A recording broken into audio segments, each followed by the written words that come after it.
മകനെ പോലെ സ്നേഹിച്ചതാണ്. സുചേട്ടനും ഞാനും അവനെ പൊന്നുപോലെ നോക്കിയതാണ്.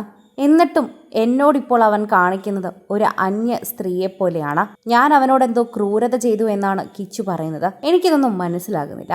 ഒരു അമ്മയുടെ വേദനയാണ് എല്ലാവരും 2 ദിവസമായി കാണുന്നത്. ഇന്നലെ പുറത്തിറങ്ങിയ രേണുസുതിയുടെ പുതിയ ഒരു അഭിമുഖത്തിലാണ് എല്ലാവരും ഇത് കേൾക്കുന്നത്. തനിക്ക് ക്യാൻസർ ആണ് എന്നും താൻ മരണത്തിലേക്ക് അടുക്കുകയാണ് എന്നും അതിൻ്റെ വേദന കടിച്ചമർത്തി താൻ പുഞ്ചിരിക്കുകയാണെന്നും ഈ ലോകത്തുള്ള എല്ലാവർക്കും മനസ്സിലായി. പക്ഷേ ശരിക്കും പറഞ്ഞാൽ 10 വർഷത്തോളമായി ഞാൻ പൊന്നുപോലെ നോക്കുന്ന എൻ്റെ മകന് മാത്രം മനസ്സിലായില്ല. അവനിപ്പോൾ പൈസയുണ്ട്, അവനിപ്പോൾ ആൾക്കാരുണ്ട്, സുഹൃത്തുക്കളുണ്ട്. അവനിപ്പോൾ അമ്മയുടെ ആവശ്യമില്ല. ശരിക്കും പറഞ്ഞാൽ ഏറ്റവും കൂടുതൽ ആളുകൾ ഇതിനെക്കുറിച്ച് ചിന്തിക്കുകയും ചെയ്യുന്നുണ്ട്. എല്ലാവരും ആ അമ്മയുടെ വേദന കാണുകയാണ്. എത്രയൊക്കെ ശത്രുതയുണ്ടെങ്കിലും നമുക്കൊരിക്കലും അങ്ങനെ ഒരാളോടും പെരുമാറാൻ സാധിക്കില്ലല്ലോ. എന്തുകൊണ്ട് കിച്ചു ഇങ്ങനെ പെരുമാറുന്നു എന്ന് നമുക്കറിയില്ല. അവന് അവൻ്റേതായ കാരണങ്ങൾ ഉണ്ടായിരിക്കാം ഒരു പക്ഷേ. എന്താണ് കാരണമെന്ന് എല്ലാവരും ചോദിക്കുന്നു. എന്നാൽ രേണുസുതി ചില കാര്യങ്ങൾ വെളിപ്പെടുത്തുന്നുണ്ട്. അവനെ ഞാൻ ദ്രോഹിച്ചിട്ടുണ്ടെങ്കിൽ അവൻ എന്തിനാണ് എൻ്റെ കൂടെ നിന്നത്? ഞാൻ അവനെ ദ്രോഹിച്ചു എന്ന് വ്യക്തമായി അവൻ പറയണം. അല്ലാതെ നമുക്ക് എങ്ങനെയാണത് മനസ്സിലാവുക? പ്രേക്ഷകരെല്ലാവരും അതെടുത്ത് ചിന്തിക്കുന്നുണ്ട്. ഓരോ തവണയും പ്രേക്ഷകർ അതിനെക്കുറിച്ച് സംസാരിക്കുകയും ചെയ്യുന്നുണ്ട്. പ്രേക്ഷകർ രേണുസുതിയോടൊപ്പം തന്നെയാണ് നിൽക്കുന്നത്.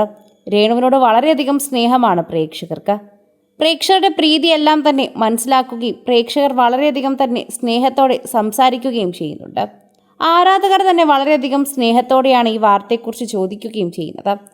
പ്രേക്ഷകരുടെ പ്രീതി വളരെയധികം ലഭിക്കുന്ന ഒരു താരമായതുകൊണ്ട് തന്നെയാണ് എല്ലാവരും രേണുസുതിയുടെ വാക്കുകൾ കേൾക്കുന്നത്.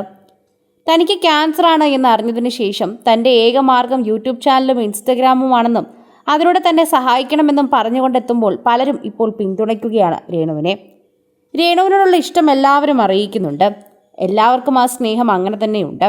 ഓരോ തവണയും പ്രേക്ഷകർ ആ സ്നേഹം അറിയിക്കുന്നതും സോഷ്യൽ മീഡിയ പോസ്റ്റുകളിലൂടെ വൈറലാവുകയും ചെയ്തത് കാണാൻ സാധിക്കുന്നു. ആരാധകർ തന്നെയാണ് ഈ വാർത്തയെക്കുറിച്ച് കേൾക്കുന്നത്.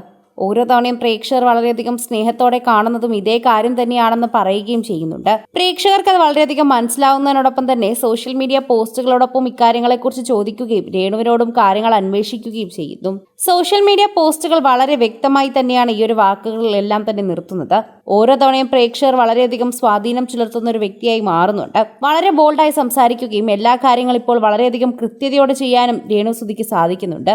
അതും ഒരു വലിയ അനുഗ്രഹമായി തന്നെയാണ് പ്രേക്ഷകർ കാണുന്നത്.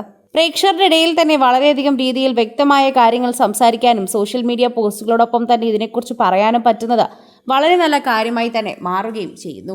കൂടുതൽ സിനിമ, സീരിയൽ, ചാനൽ വാർത്തകൾക്കും നിങ്ങളുടെ പ്രിയപ്പെട്ട താരങ്ങളുടെ എക്സ്ക്ലൂസീവ് അഭിമുഖങ്ങൾക്കുമായി സബ്സ്ക്രൈബ് ചെയ്യാൻ മറക്കല്ലേ.